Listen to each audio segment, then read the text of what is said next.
King Ixion of Thessaly was a nefarious man who ruled his kingdom with an iron fist.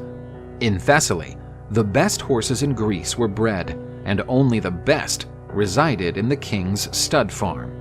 The king fell in love with the beautiful Dia, daughter of Deioneus, a nobleman of the region. Ixion promised Deioneus that he would give him some of his famous horses in exchange for the hand of the beautiful young woman. However, after marrying Dia, Ixion didn't fulfill his part of the agreement, which outraged the now father-in-law. He decided to take justice into his own hands and stole Ixion's horses. Ixion was furious and came up with a plan to get revenge on his father-in-law.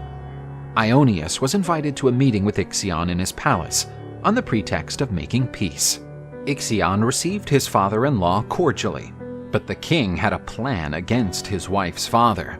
King invited Deioneus to visit a new division of his palace. This one had a moat, and when the visitor stretched his neck to see what was inside it, he was pushed by his son-in-law. Deioneus fell into the ditch that was full of embers. The guest was consumed by the flames and cried out in pain to Ixion's satisfaction. And, before he was devoured by the flames, Deioneus saw his daughter's charred body beside him. But Ixion's sins would not be forgiven. The king was deposed and became a vagabond, being stoned and spat at every place. After years of suffering, Ixion seemed to repent and asked the gods for forgiveness. Zeus took pity on the man who had once been a great king and invited him to visit Olympus.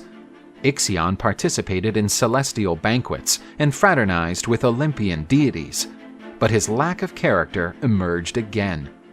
Ixion fell in love with the goddess Hera, wife of Zeus, his host. He even confessed to the goddess his desire to be carnally united with her.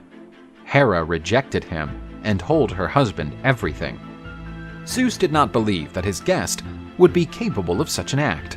To test Ixion, Zeus molded a cloud with the same outline as the goddess Hera. The goddess-shaped cloud flirted with Ixion. He did not hesitate and united with the false goddess. From this sin against hospitality, bizarre creatures were born, a mixture of man and horse that would become known as centaurs. Zeus expelled Ixion from Olympus.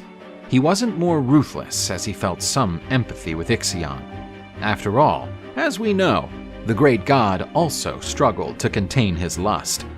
But Zeus would regret his clemency. Ixion, after returning to the world of men, boasted that he had been with the Queen of Heaven, and that enraged Zeus. The supreme god fulminated Ixion with one of his rays, and his spirit was thrown into the depths of Tartarus. Ixion was put on a burning wheel, bound by serpents.